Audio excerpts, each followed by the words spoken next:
everyone, and welcome to the Christina Tsiripidou Show. I'm your host, Christina, an integrative nutrition health coach, and I'm here to help you achieve your health goals and conquer the world doing what you love. I'm really excited about this episode because I have a beautiful soul with me called Chelsea. Chelsea Moore Stutzman is a holistic health and happiness coach, a nutrition expert, yoga teacher, and fitness guru, as well as the founder of the Well Soul Collective. As a coach, Chelsea encourages women all around the world to develop an awareness of and connection to their health and wellness, taking responsibility for their happiness and building the life of their dreams. She takes clients from overwhelmed, exhausted, self-conscious, and stressed to glowing, energized, confident, and bursting with happiness. Chelsea lives in Tallahassee, Florida, with her husband and 2 cats, and works with clients internationally through one-to-one coaching and group programs, as well as digital offerings. Welcome to the show, Chelsea. Thank you so much for having me, Christina. I'm really excited to be here, excited to be chatting with you. I remember we connected a few weeks ago, and I actually connected with you because I really loved what you were doing on your Instagram, and I thought, you know what, I want to find out more about this girl. And then last week we also had an initial call, and I felt so good after it. Like I said, you're such an amazing person, and I want more people to get to know you. And this is why I've invited you to my show. And so with that, Chelsea, would you please tell us a little bit about your story and how you got involved into yoga and the holistic industry? Yeah, absolutely. So you've heard my story, so I can definitely, there are so many different facets, and I can definitely kind of go on and on about it. But it really, for me, my first introduction to this world was through yoga. And I, from a very early age and kind of throughout my life, had a lot of traumatic experiences. I lost my older brother when I was 3, and then just had some really... I had a pretty tough childhood, long story short, and that kind of carried over into the relationships I ended up seeking out as I got older. And so by the time I was in my early teenage years, when I was 14, 15, I'd ended up seeking out these abusive relationships because, as backwards as it sounds, that's where I was comfortable. And so those were the relationships I sought out, and I had a really negative, almost abusive relationship with myself as well.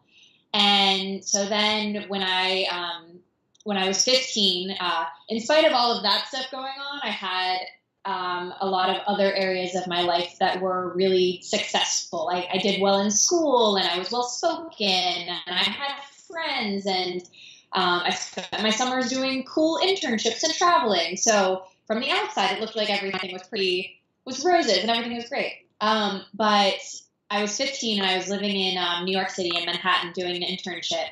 And all of my friends decided to go to this hot yoga class. And it was when Bikram yoga sort of started sweeping the nation. And this was about 11 years ago now. And it was so wonderful to me, this Bikram class. Mind you, heated to over 100 degrees, crazy humidity, like mirrors, super intense. You're not supposed to drink water unless they tell you to. So very, very rigid style of yoga, and very intense too. And most of my friends were like, this is terrible. Why did we do this? It's already hot outside. Why are we here? But I immediately signed up. I was going to be in the city for another couple of weeks, and I signed up for 5 or 10 class package and went as often as I could. And I didn't even really know why yet. I just knew there was something about it that being in the heat and sweating things out and letting go felt really good.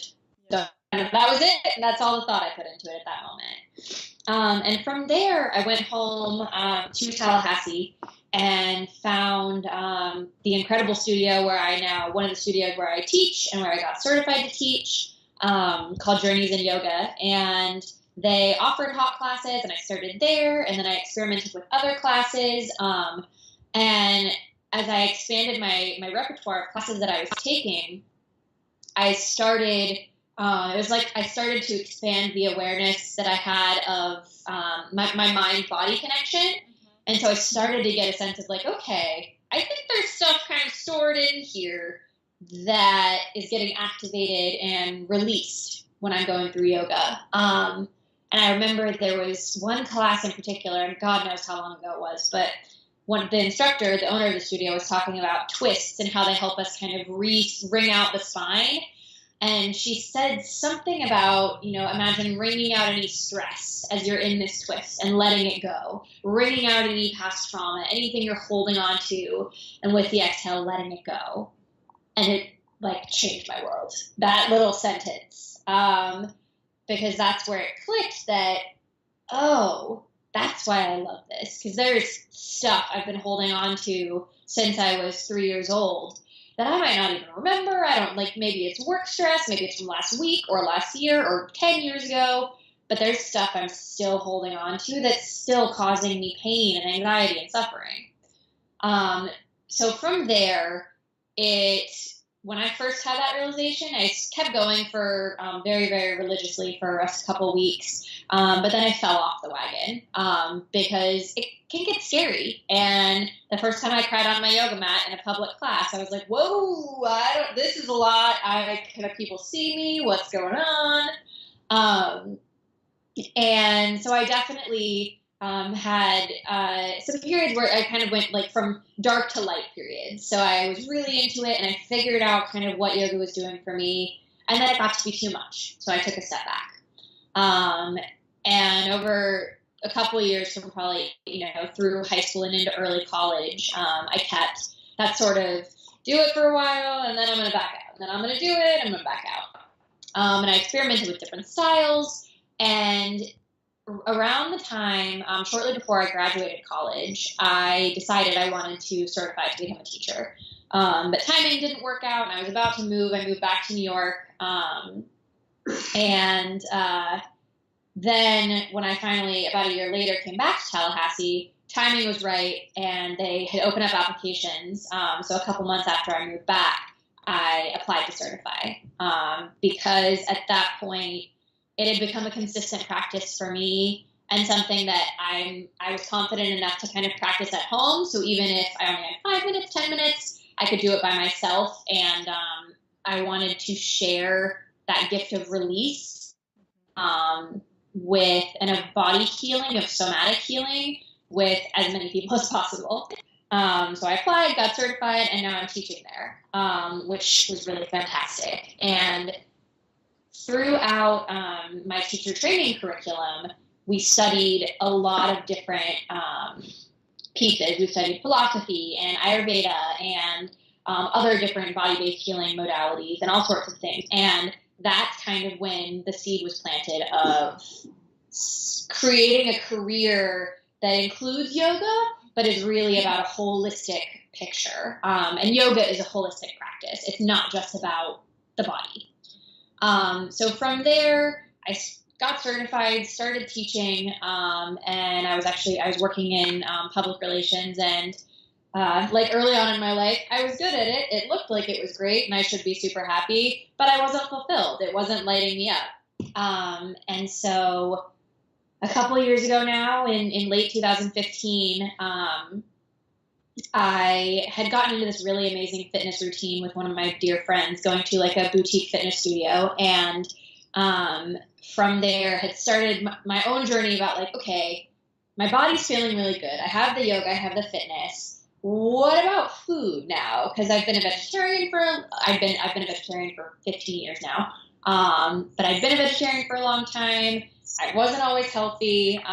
So I started my own journey. And then from there, realized it was very serendipitous. I read the term integrative nutrition on a blog, and then I read it in a book I was reading, and then I saw it over here. And one of my mentors went to IIN. So I kind of, in late 2015, early 2016, I think, so not that long ago, came to find this term health coaching and this idea of a holistic health coach. And I was actually working with a coach of a different niche at the same time, and it clicked completely because I had sort of known like yoga's going to be a part of it and maybe this other fitness thing, and I know a lot about nutrition, but how do I share it with people?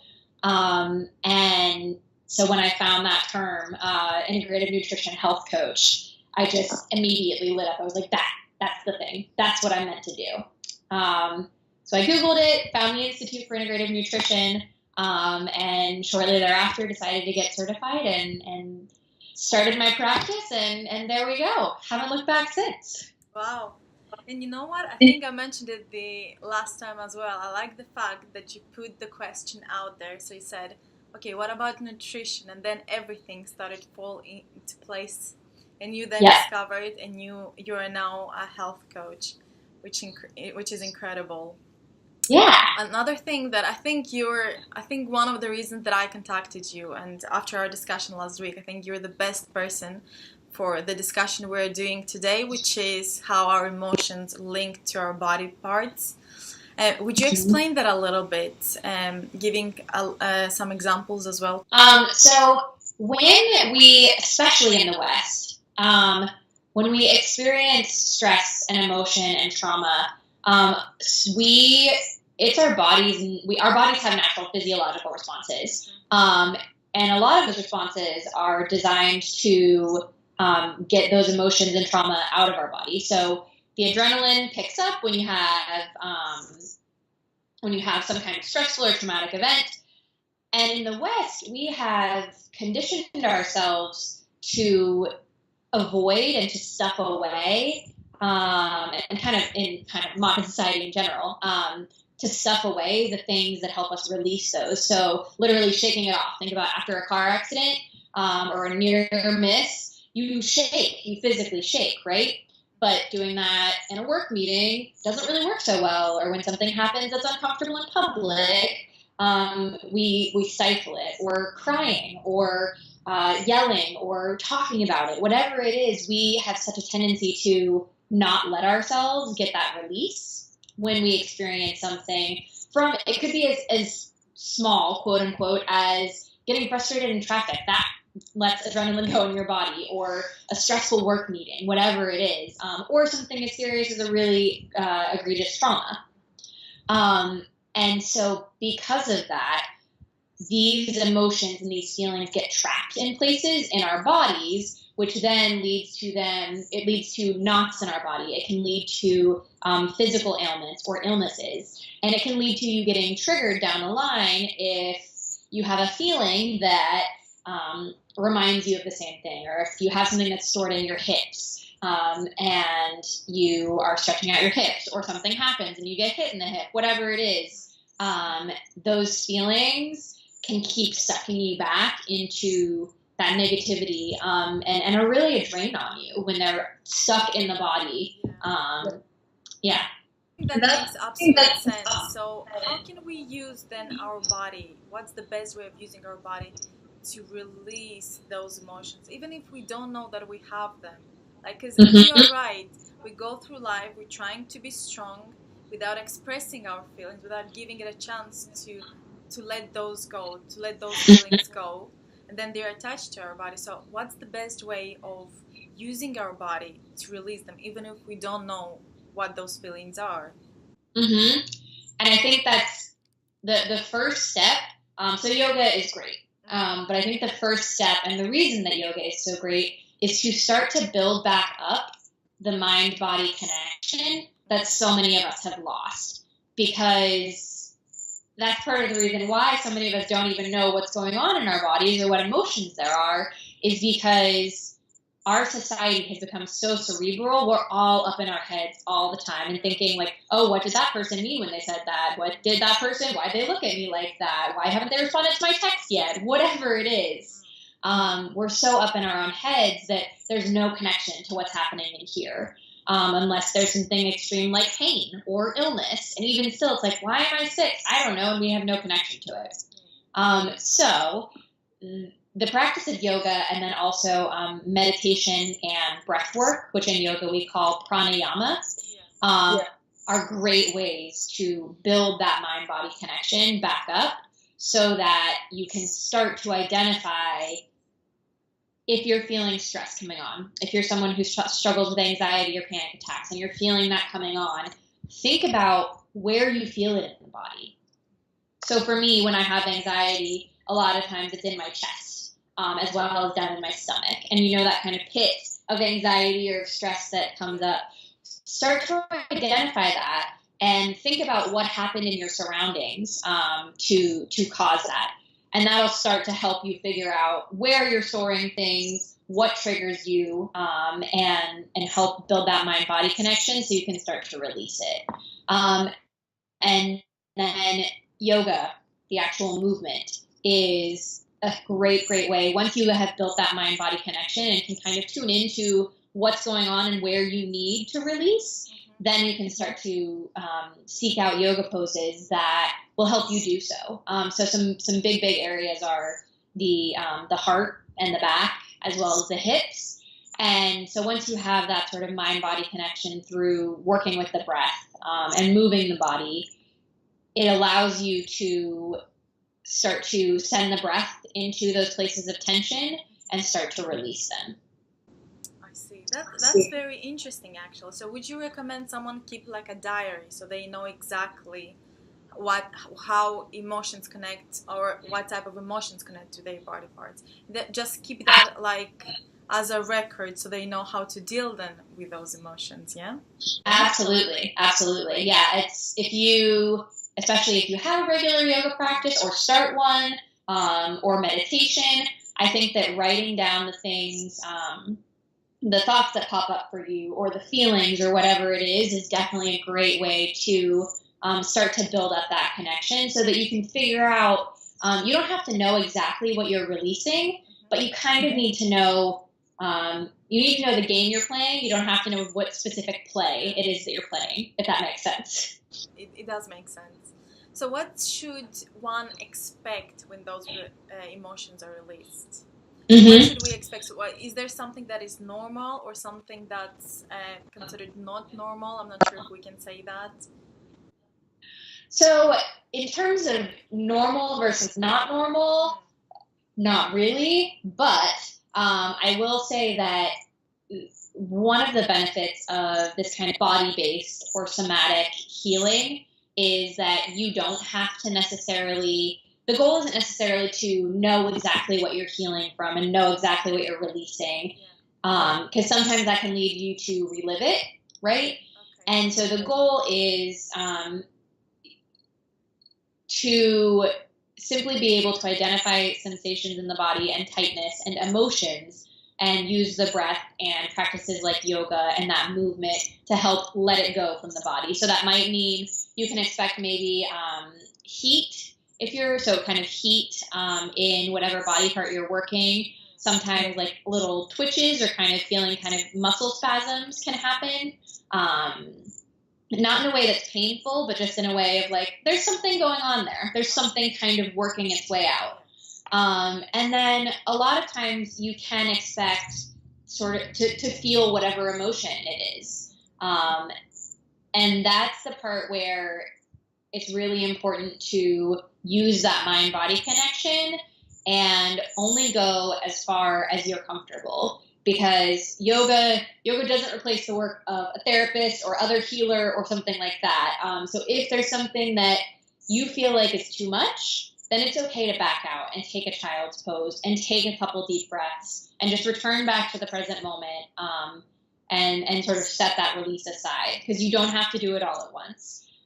So it can get intense when things come up, and it's not like you might cry on your yoga mat. I've had students cry on their mats, and that's okay. But it's also okay to say, you know what, this is too much. It's not about forcing yourself through to like face the thing and I'm gonna just do it all in like 2 weeks and get it all done and then be over. Like, that's not the process. It's about a slow, steady release that allows you to gradually be more present and be more open to new emotions and new experiences. Absolutely. And is there a specific yoga practice that is more effective than others, or any yoga would do?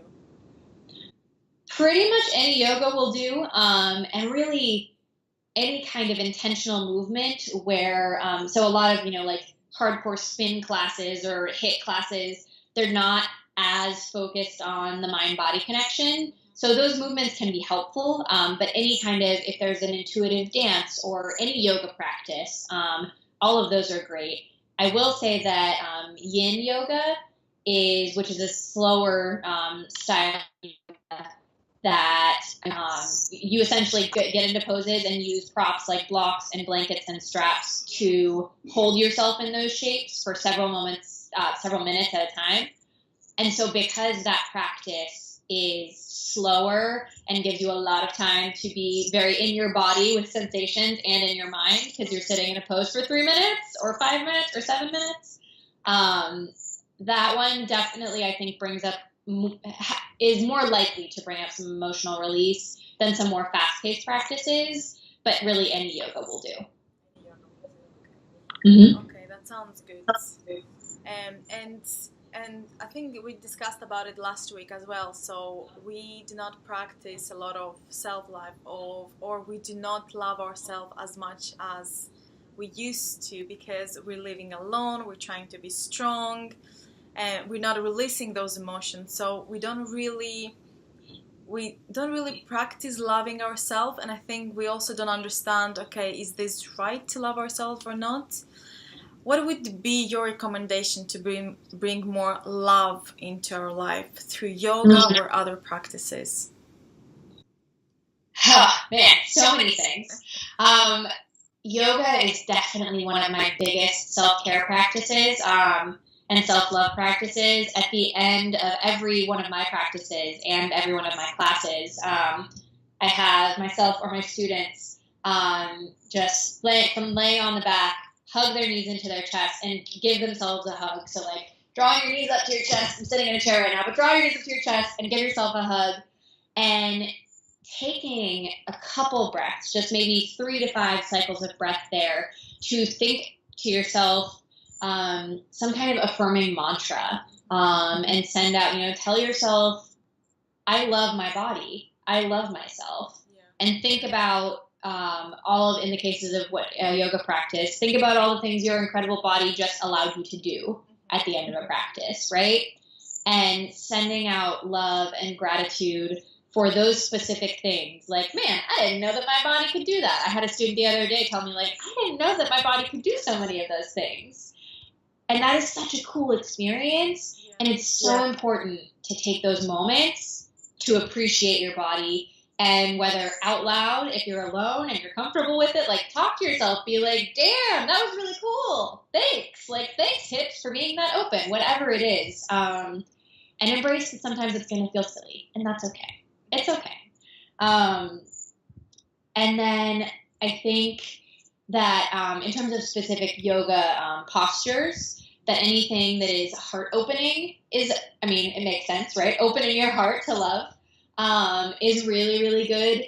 It can trigger some emotional stuff for sure, because we do store stuff. And we're at desks all the time, and we're hunched forward in our cars, and we like hunch forward and close ourselves off. So when you start to open up, it is a more vulnerable position. So that can trigger some stuff for people.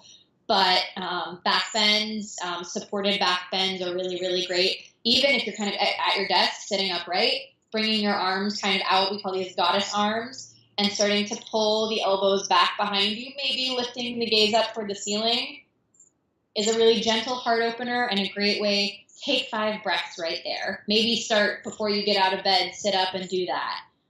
Is a great, great place to start opening the heart and adding some expansiveness here. And again, that's a great place to add in some of those self-loving affirmations or mantras. So maybe telling yourself here, wake up and sit here and tell yourself, I love myself. Today's going to be a great, great day. Like, I had a great night of sleep. Whatever comes up to you. And don't judge it, don't question it, just let it be. And if it's like, man, I feel really silly, but I'm proud of doing myself for doing this right now, like whatever it is, that's okay. Yeah.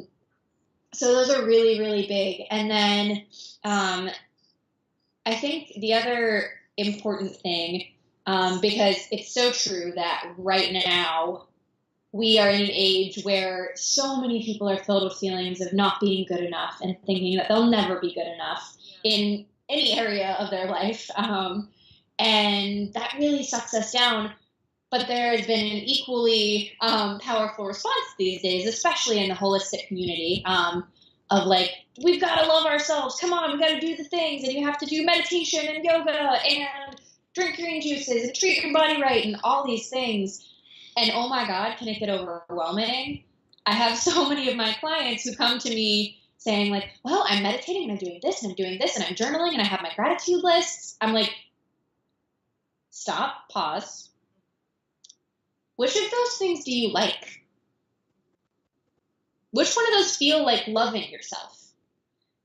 And it blows some people's minds, because if meditation isn't self-love for you yet, then don't do it. I mean, you should probably meditate, but don't do it as one of your self-love practices. So I work with clients to have them create kind of a self-care menu. So it can be in a journal or a Google Doc, whatever. But think about what things make you feel awesome. Like if you could do this thing after work or in the morning every day, you'd be like, yes, today is a good day. So for me, I love taking a long, relaxing bath with oils and then like doing a face mask. I'm very into like all natural beauty. And so I like whipping up things and like face masks and moisturizers and all of that. And meditating is one for me. So doing that in the mornings is really important. And yoga is one for me.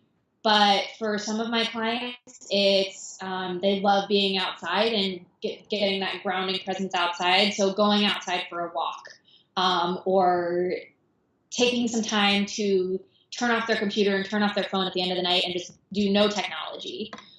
So the biggest thing with self-care is to really tune into what actually feels like self-love for you, what actually makes you love yourself and makes you feel grateful for the time you've spent doing it. Yeah. And I think you raised a really good point, because a lot of people, we do read, there's so much information on how you can take care of yourself, but we don't understand that you don't have to do all of them. You need to choose one or two that work best for you. Because otherwise you are overwhelmed. If you wake up early to do yoga, meditation, journal, it sounds overwhelming. Like, oh my God, when do you sleep? Like, do you rush them to work? Like, I understand everyone's busy, so you need to be very careful with your choices, because it doesn't need to feel like it's something that you have to do instead of something that you really want to do.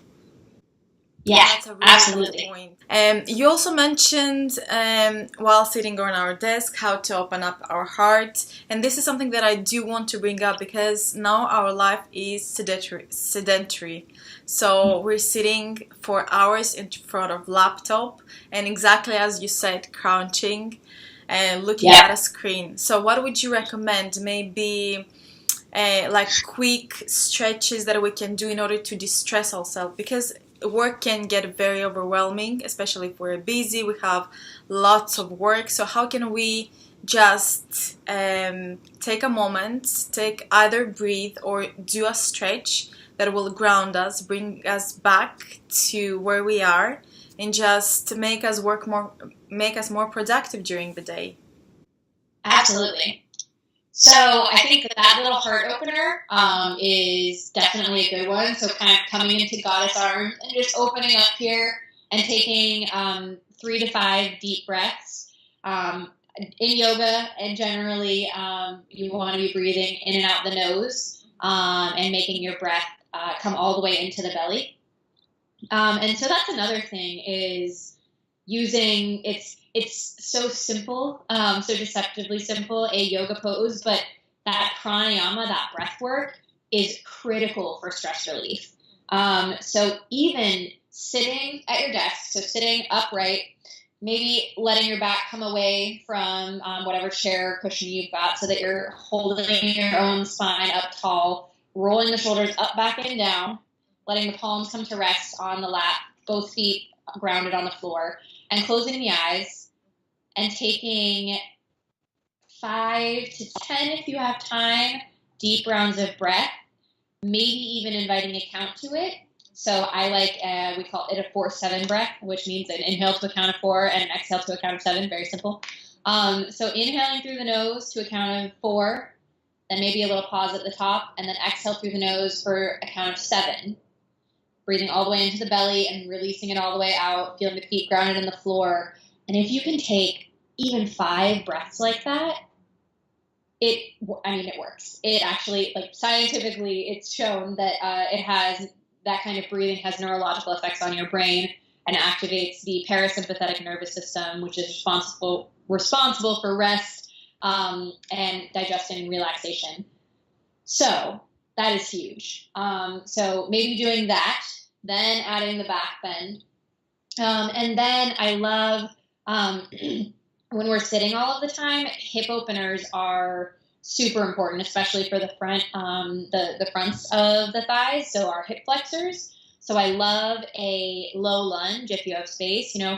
Stand up from your desk, maybe even just take a nice full body stretch upward, maybe a little bit of a back bend there too, and then push your chair in and kind of, you can make it work behind your desk, like spread out behind your desk, and come into a low lunge shape. So it's just a low runner's lunge, and let your hips sort of melt forward and down so that you start to feel some sensation in your hips and maybe the front of the thigh of the back leg. So we call that Anjaneyasana in yoga. And there are lots of different arm positions. You can keep them down on the floor, up on your knee, up overhead. And that is such a great way to stretch out the hips, which that's why people have low back issues, actually, is because of tight hip flexors from sitting at desks all the time. So those 3 poses are really, really, really great. And then the other thing I would suggest is more back bending across the board.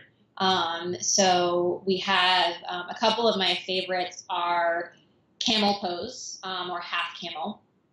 And so that's kind of you're standing on your shins, and reaching around and opening up, and half camel is the more modified variation. We also have wheel pose and bridge pose. Wheel pose is very intense. It's like the stereotypical like gymnastics back bend, where both your feet and your hands are on the floor and you're pressing up so you look like a wheel. And then bridge pose, from the back, bending your knees, planting soles of the feet, and just lifting the hips up to the sky, pressing into the mat with your hands and your arms, is really nice. And there's also 2 supported back bend options, which is supported bridge pose, where you can, I left my block outside, but you can place a block at the very bottom of your back, so the flat part kind of right above where your butt starts. Yeah. And from the back, place a block there and just rest over it. So you can stay there even for 5 minutes, 10 minutes. If you, as part of your lunch break at the end, if you have an office where you can kind of lay down on the floor for 5-10 minutes, or even at the end of your day when you get home, that's a great, great thing to do. As well as the last one is a heart opener and a back bend. So that's supported fish pose. So you can kind of use a pillow for it, but if you have a yoga block, that's the best tool. And you just place it in between your shoulder blades, and then lay over the block. So you have a little bit of a heart opener on the back. And again, set a timer for 5 minutes with a nice gentle sort of sound at the end of it, and relax and breathe. That sounds perfect. Okay. And what about our morning routine? Like, are there, because we know that in the morning when throughout the night, we rest, there's not a lot of movement, so our blood is clogged. How we can then start very nicely our morning with a stretch to unclog our blood, and then have our blood running through our bodies very well, and then just we're off to work or to conquer our day, I guess. Mm-hmm. So I love a couple of yoga poses in the morning that you can even just do from bed. Because I know the morning routine gets in the way, and by the time you've, gotten out of bed and fed the animals and done whatever, I have cats, it quickly gets away from you. So doing a couple yoga poses when you're literally still in bed is, I think, a great way to make sure you get at least some movement going. And it'll wake you up before you even get out of bed, which is really nice. So the majority of the poses I do are just literally laying on my back. So sort of lay on your back, move the pillows out of the way so that you can have the space you need. And start, again, returning to that hug shape. So hugging the knees into the chest. And then you can choose here if you want that goddess arm. So here your arms would be laying on the bed, or you can just bring them out to the side. And we take a reclined twist from here. So the knees are hugged in, the arms are here or in goddess, and you just drop both knees over to the right side. So you're in kind of a twisted shape. And then 5 to 10 breaths right there. Starting maybe to use that counted breath if you like, or just breathing in nice and deep, filling the belly on the inhale and letting it fall on the exhale. And then when you're done with those 10 breaths, take it to the other side, knees flop over to the left. And so those are just reclined twists, and it's that same idea of wringing out the spine, of resetting the nervous system, of kind of adding some constriction to the spine with that twist, a really gentle constriction. But that helps to, it sounds bad, but it helps to kind of stop the blood flow a little bit so that then when you unwind, fresh oxygenated blood just flows through and helps flush everything out, which is a really, really nice. So those are two sides of one pose. And then another one that I love in the mornings is a reclined pigeon pose. So again, you're on your back and you bend. I'm like doing it, even though you can't see me, but you bend, start with your left knee, say, and you plant the sole of the foot on the bed. Left knee is bent and right ankle comes on top of the left knee. So you're making kind of a figure 4 shape with your legs. And then you thread the arms through and hug your left knee into your chest. So it ends up being a hip opener for that right side. And I think the photo I sent you should do a pretty good job of demonstrating that. But you can also kind of Google reclined pigeon, and it's a pretty simple shape. So hanging out there for, again, this one I would definitely recommend 10 breaths because our hips are so tight and they store a lot of stuff for us, and so we should be kind to them.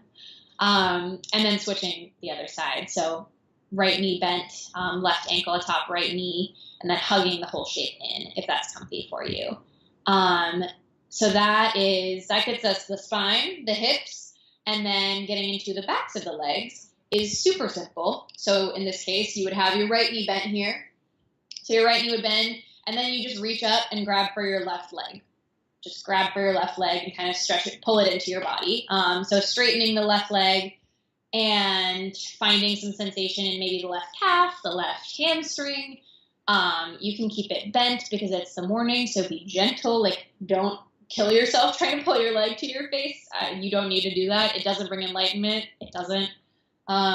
So just be gentle. Maybe find some movement, rolling out the ankle, pointing and flexing the toes is really nice. And then take that on both sides as well. And then the last guy I have is for the fronts of the legs, because we got pretty much, if you're here, you have a little heart opener, you got the back of the body, we got the hips, and then we got the backs of the legs. For the fronts of the legs, you flip over onto your belly and bend the knees and just reach around and grab your feet and try to pull them down. So it's kind of like a basic quad stretch that you used to do like in gym, right? Grab your foot and try to, hold it against the wall so you're hopping around. But in this case, we're on our belly. So you just grab for the foot and try to pull that heel in toward the hip, toward the glute or the hip. So we would call that a hero's pose from the belly. So I love to start my morning with those poses, 5 to 10 breaths in each of them. It takes not very long, 10 minutes max. And it's kind of a full body flow where you get all of the blood moving and a little bit of stretch. And by the time you get out of bed, you're going to feel great. If you go through that, you're going to feel awesome. Yeah. And I will try that, and I will text you and let you know how it goes as well. Please do. Yeah, of course, absolutely. Chelsea, I think we're coming to the end of our interview, which I'm really sad about. But if anyone wants to find out, like, where to find you, how can anyone find you and contact you? Yeah, so I am in a lot of places on my own little corners of the internet.